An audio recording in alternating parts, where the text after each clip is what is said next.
Have you ever wondered what led to the Second Crusade of the Templars? Today we're going to introduce this fascinating topic. The Templars, those legendary knights of the medieval era, played a significant role in the First Crusade. Their bravery and strategic acumen were key to the successes of that monumental expedition. But what transpired next?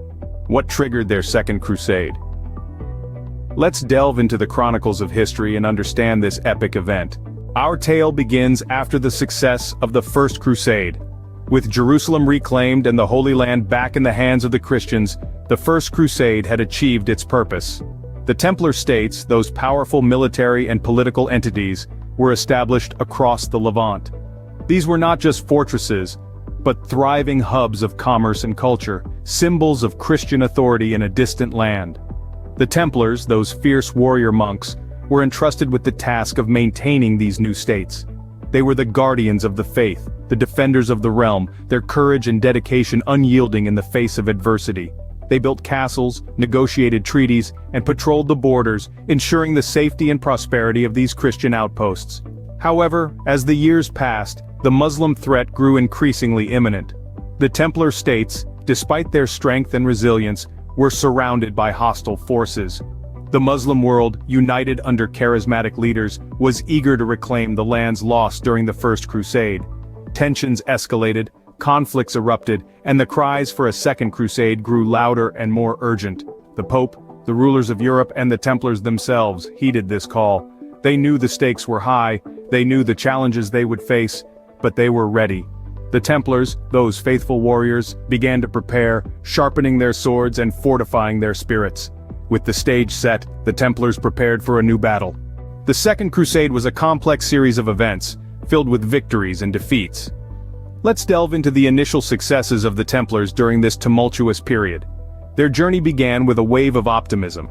Banded together with the fervor of their faith, the Templars were initially successful in a series of skirmishes against their adversaries. This early period of the Crusade was marked by their strategic prowess and the strength of their conviction. They secured key strongholds and expanded their sphere of influence, painting a hopeful picture of the Crusade's outcome. However, as with any war, the tide of battle is ever-changing. The pivotal point of the Second Crusade, and arguably its most notorious event, was the Siege of Damascus. This was a major battle, one that would ultimately dictate the course of the Crusade. The Templars, along with their allies, laid siege to the city with great determination. But the defenders of Damascus were equally resolute. After days of intense fighting, the Crusaders were forced to withdraw, marking a significant setback. This defeat at Damascus was not just a military failure, but a blow to the morale of the Crusaders. The momentum they had initially built began to wane, and the unity among the Crusaders started to fracture. This was a turning point, and it set the stage for the eventual failure of the Second Crusade. Despite their initial successes, the Templars couldn't maintain their momentum. The Crusade, which had started with such promise, ended in disappointment.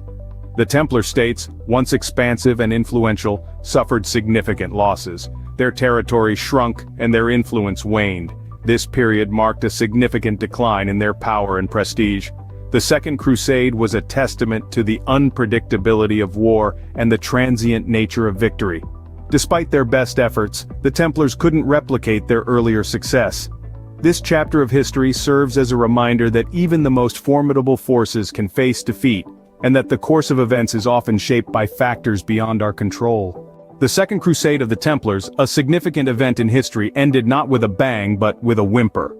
Indeed, the aftermath of the Second Crusade brought about profound changes for the Templars and the Holy Land. The Templars, once a formidable force, found their power and influence significantly diminished. The Crusade's failure gravely affected their reputation, and their ability to command respect and resources was severely impacted. The Holy Land too bore the brunt of the Crusade's consequences. It was scarred by conflict, its landscape marred by the echoes of war.